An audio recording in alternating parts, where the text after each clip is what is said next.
What is going on, Spurs Nation? What's going on? Welcome to Open Gym. It's a live stream that we're just gonna chill and we're gonna chat. We're gonna talk NBA basketball. We're gonna talk Spurs basketball, and we're just gonna kind of see what's going on out there in the world in Spurs news. We might dive into my Instagram account. Just search the web, maybe search Spurs Twitter, just see what's going on, and just kind of hang out for a little while and talk Spurs with you guys. So first thing that we can talk about today is there was some big news that dropped last night. I don't know if y'all saw it. I mean, it's making a bunch of waves today, but Lonnie Walker cut his hair off. Lonnie Walker no longer has that sweet like pineapple looking hairdo that he has. It's gone. And so let me see if I can pull it up here for us. Let me share my screen. Okay. Let's see if I can pull it up. I don't know if y'all seen it.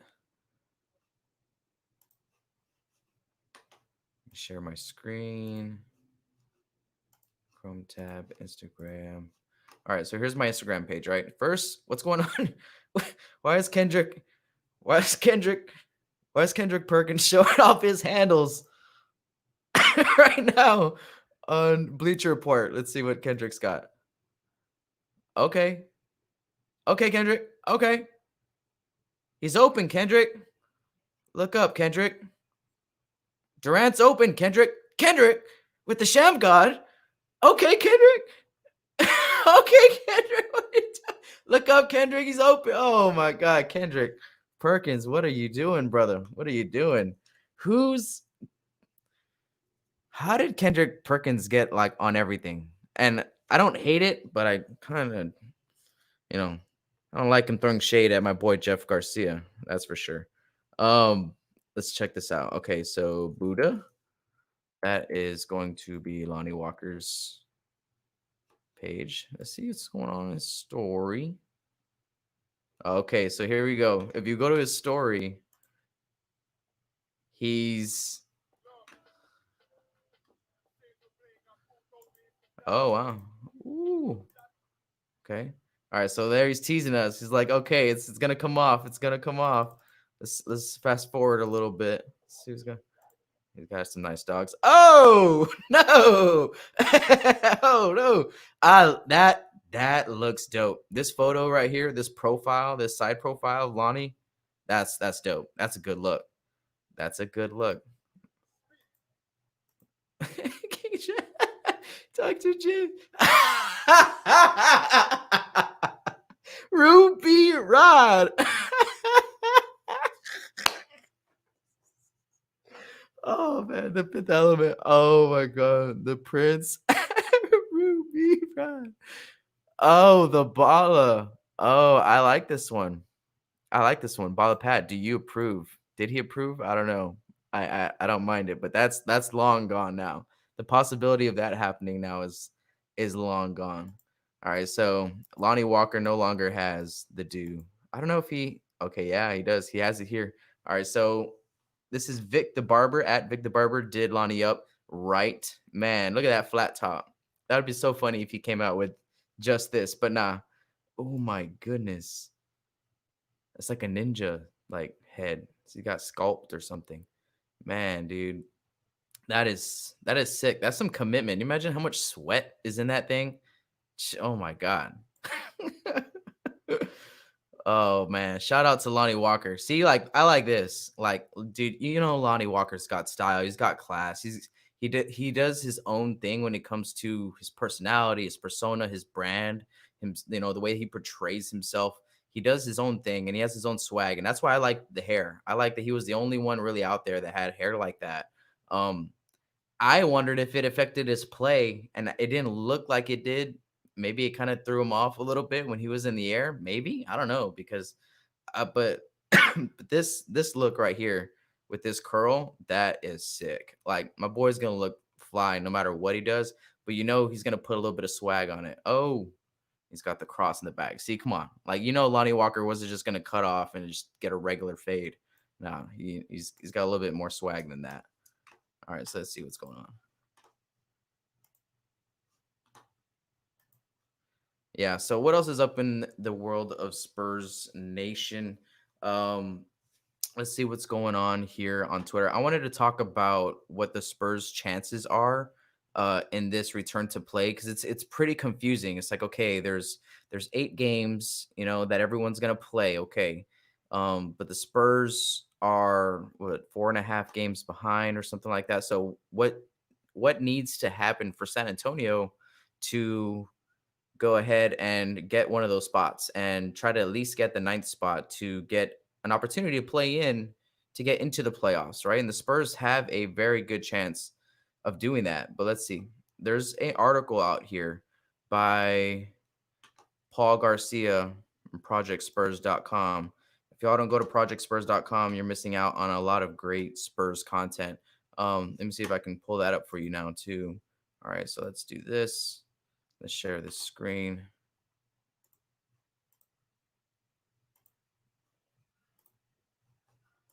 Project Spurs.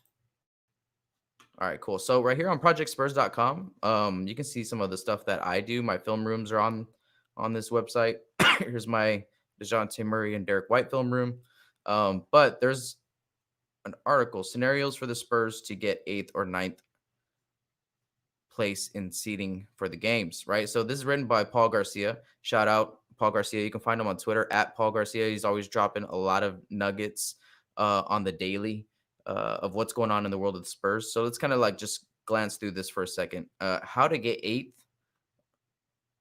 and then how to get the ninth seed. That's kind of what he talks about here in his article. If the Spurs go 8-0, right, this is what needs to happen, right? So if this is to get the eighth spot, 7-1, 6-2, 5-3, right? So this is what happens to the Spurs, right? So let's say in these 8 games, we come back and we go 5-3. Well, if we go 5-3, we have a chance to get the eighth seed in the West, right? But what else needs to happen? We need the Grizzlies to go 8-0, right? So if the Grizzlies win one game, then we're in trouble here. Okay, so we need the Blazers to go 4-4. We need the Pelicans to go 4-4. We need the Suns to go 6-2. And actually, the Suns aren't a bad team. When it comes to the style of play, I feel like this return to play is going to be all about. I said it once in a video in a mailbag episode, but it's going to be all about execution. Like when you take home court advantage away and you take um the fans and momentum of the energy of the crowd and all that stuff is just goes out the window. It really becomes a game of who's going to communicate better on the floor. Which teams do that regularly enough and consistent enough where it's second nature. Because let me tell you what, a lot of teams that don't communicate well on the defensive end are going to get exposed here in this tournament. Like you're going to see so many players just get backdoored and just, not communicate on screens. People are going to get laid out on screens and it's going to get kind of dirty, man. I mean, like when you take that atmosphere, because think about it. If you think about, what's going on with this style of play, it's like almost like a closed practice, close scrimmage type of feel. And which games do you always think about when you hear about that style of game? I think about the Dream Team having theirs. Remember, it's like, man, it was the greatest game ever played. Or when Mike in the in the latest documentary with Jordan, uh, when he set up camp there at the Space Jam set and he had all these players come in, they were like, man, that was some of the best basketball. And all these people talking about that we've ever seen, ever played. And it's because it's that closed atmosphere. Everyone's not worried about that external pressure of fans and all that type of stuff. And now, sure, there's going to be external pressure without the fans too. They're still competing for a title in some type of way, right? So sure, there's going to be pressure, but at the same time, you take away all that, and it really becomes about the game. Like that it's gonna be about who's gonna execute better, who has the better strategies, who's gonna be able to execute those strategies, and the Spurs haven't been able to do that much this season defensively, right? And so that's where I'm a little bit worried about us going in. But anyway, so if you want to know what's going on with the Spurs and how they have, what their chances are, go to projectspurs.com and check out this article by Paul Garcia. Again, let's look at how they get the ninth seed, right? So they have all these scenarios, right? So let's say that the Spurs go 1-7. Is there still a chance that they can get the ninth seed? Yes, right? Don't worry about Memphis, but these three guys have to lose, you know, I mean, what's the realistic possibility of this happening? Who knows, right? Who knows? Because who knows what's playing? I mean, who knows who's playing? Who knows if other teams are going to be losing players? We're losing LaMarcus Aldridge, so that's a huge hit. So if I were a betting man, earlier on, about a week or two ago, I was on Twitter chatting with Jeff Garcia and Ty Yeager and some of those guys. They put out article on what their predictions were, and a lot of them picked 4-4 and 5-3, and that's pretty safe. And I think without LaMarcus Aldridge, definitely we're hanging out around here because I had said 6-2, but that was being bold. I was thinking we are going to be like at 100% and stuff. So that just was not the case. So I would agree with 5-3, 4-4. All right, so let's look at those two scenarios. So 5-3, the Grizzlies would go if they go 0-8. Blazers go 4-4, 4-4, 4-4, 6-2, or worse. Do I see this happening? I don't believe in the Grizzlies. I mean I know they're a good team. I know that they were tough. I know they kicked our tail twice or three times this season already. Kyle Anderson's on that squad. Shout out Slow Mo. John Morant's for real. I like the way that they play there, but they're a team I feel like really needs veteran leadership and communication. There's too much youth. Youth is going to get exposed. You know what young players don't want to do and don't do that well? They don't like to communicate. I know that sounds easy, saying that, oh, whoever communicates the best is going to probably win this tournament, but it's not really. It's easier said than done. Trust me. To get five players out there on the court, to communicate in harmony, to where they're so efficient on the defensive end that they're going to make you take or make a tough shot, to get by them, because you're not going to get in the paint. You're not getting anything easy. There's always help. We're trying to make you swing that ball around, use the whole shot clock. We want you to take bad shots, right? So that takes a lot of effort, and you can't do that without a lot of communication. Going into a season, that's one of the things that you start building on day one. I'm going to close this window really quick, and I'm going to keep talking. But day one, what's up, Cody Castillo? Shout out. Day one of a season, it takes who else is on here? Shout out Gabriel. Gabriel's in the house too. But when you start off a season,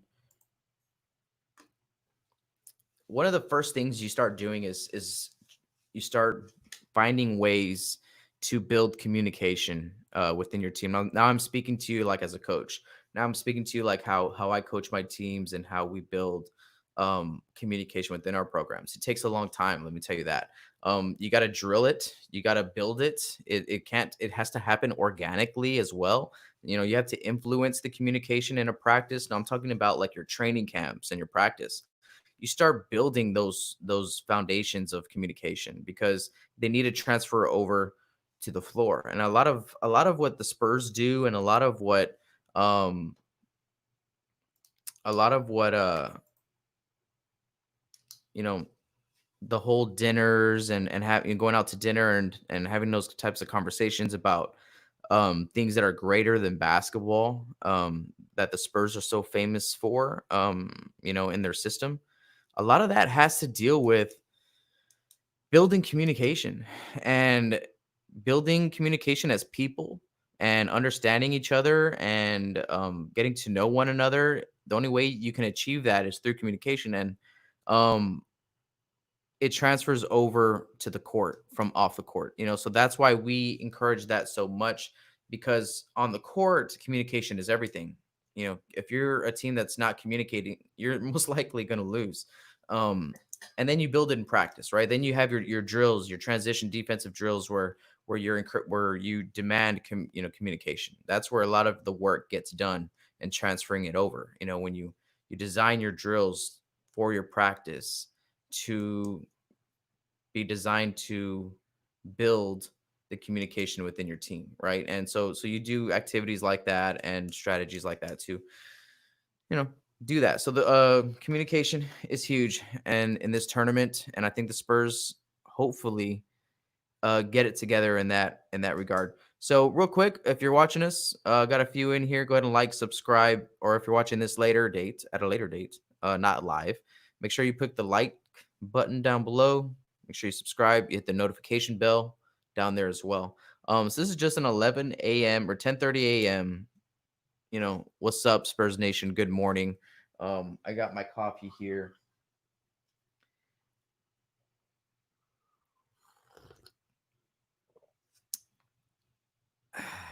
Check this out. Anyways, drinking some cafe au lait Texas pecan uh coffee. That stuff's so good. If you guys are in Texas, or if you have an HEB, or if you can get your hands on some cafe au lait taste of San Antonio coffee, whoo, that's some good stuff. If you're a coffee lover out there, that's really good stuff. Okay, so let's see what else is out here on the world of Spurs Nation. Again, we're just chilling, taking y'all's comments. You can drop your comments down below. Let's see. Probably be doing another live stream later tonight. Another open gym, right? If you can get 2 in a day, why not? But let's look at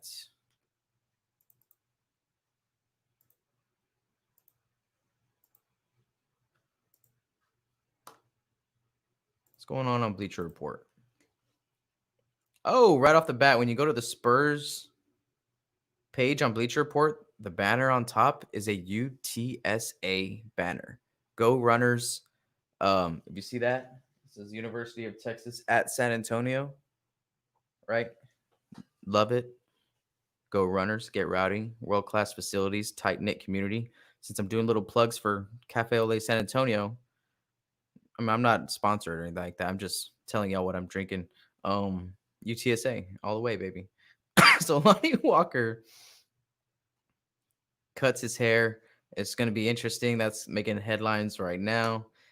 Examining the new transaction window. Let's see what's going on here. DeMarcus Cousins is available. Is he someone that we go out and get? I don't think so. We're not going to go out and get DeMarcus Cousins. We have invested so much time into Chemezi, Drew Eubanks, uh, Trey Lyles, Lucas Samanic. Those are the guys that are going to be getting the run. Jakob, if Jakob's coming back healthy, those are the guys that are going to be getting the run to take advantage of LaMarcus being out. Okay, let's see what's going on. Who's left out? The Boogie. Is IT an option for anyone? Don't forget Shumpert. Joe Johnson. Bring back Joe Johnson. Joe Johnson belongs in the world of basketball in some way. Yeah, I don't see much going on here. Let's see. Regarding the Spurs. There's an article here. Oh, this is what I want to show you guys. We're all in this together by the Spurs. I'm gonna read this quote from DeMar DeRozan to you guys. He was out there protesting in LA and Compton. You know, guys, how hard DeMar DeRozan rides for Compton. So let's just read this real quick. Let's all stick together. Quote: keep loving each other, continue to strive for greatness, and be even better after this. Unquote. DeMar DeRozan.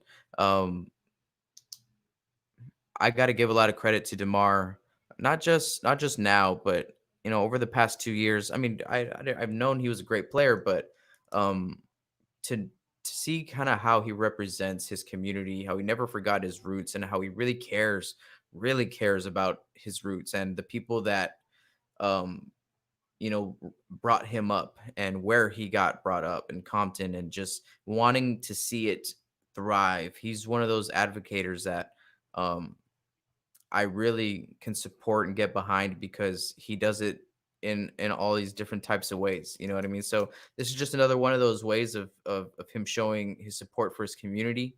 Um, just because he makes millions and millions of dollars now doesn't mean he forgot where he came from and who made him who he was and what made him who he was. And he's always gonna keep that in mind, always try to help those people and help that place. And it's a beautiful thing. So I just really appreciate what he does out there. Let's see what else is going on. Greg Popovich, 71 years old. Adrian Wojnarowski reports one of the significant factors in establishing risk or health complications due to the coronavirus is advanced age, which leaves three head coaches: Alvin Gentry, 65; Mike D'Antoni, 69; and Greg Popovich is 71, perhaps vulnerable to recommendations of these evaluations. So, if that's been something that's been out there in the world of Spurs Nation, I know some people were saying to let Becky Hammon take over and coach. Ah,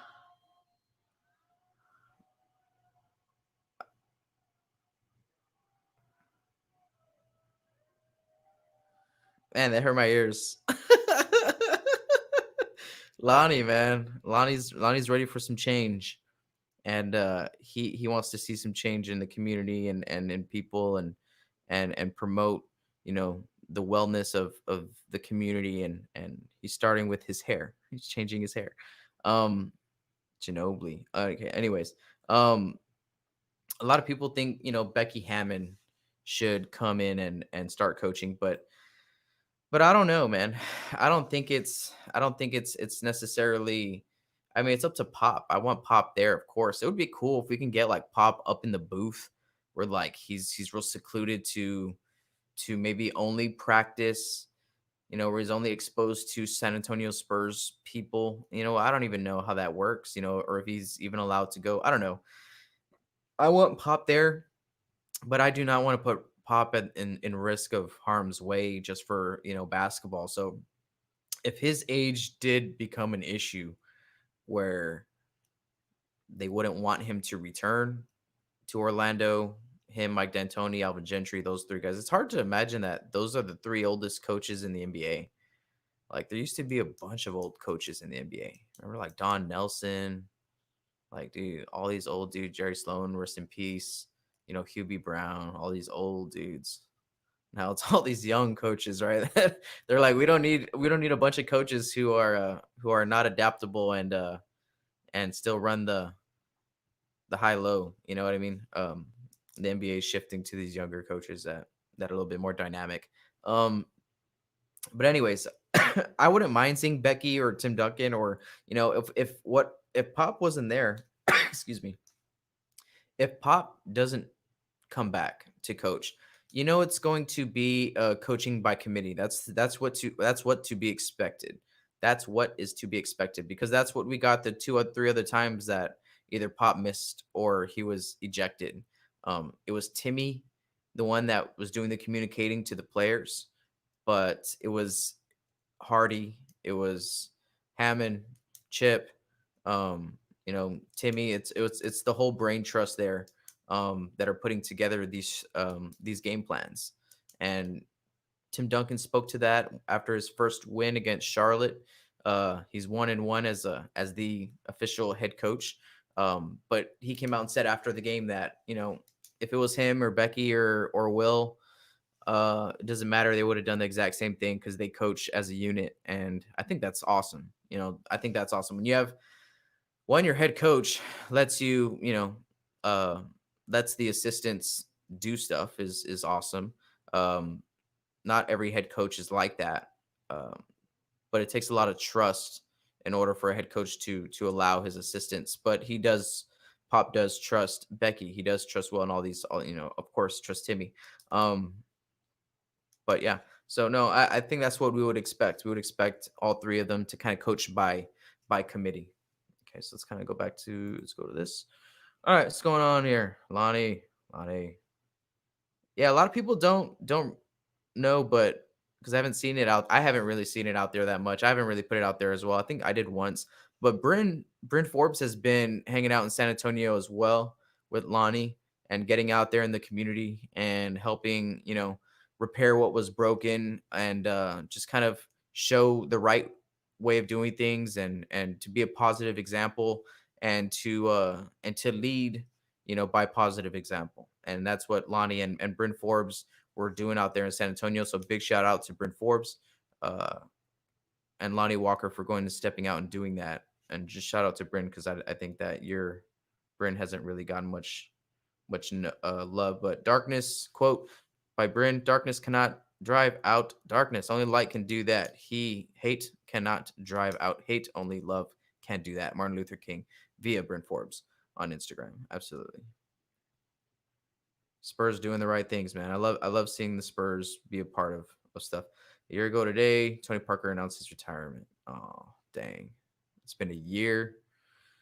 Tony Parker's actual his retirement ceremony was actually probably my favorite. I thought Timmy's was gonna be the best, but no, Manu's was fun. Um, Timmy's was cool. Manu's was all right, a little bit short. I wish it was a little bit longer. But Tony's was the best, I feel like. If y'all agree, let me know. If y'all disagree, let me know in the comments. Um, let's see. Pop doing his thing, advocating for change and social justice and equality. Pop's the best, man. Nobody does it or says it like Pop does.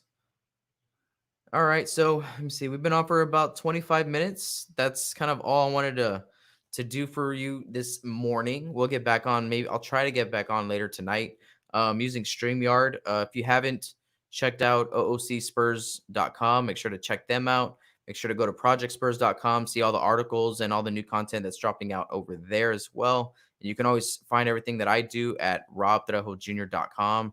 That's across the board. I don't just do Spurs stuff, and I do other things. You can see whatever all the other things I got going on at robthrahojr.com. So thank you guys for tuning in. Those of y'all that are tuning in this morning, good morning, and I hope you have a great rest of the day. Be kind. Go Spurs, go. Make sure you let somebody know that the Spurs are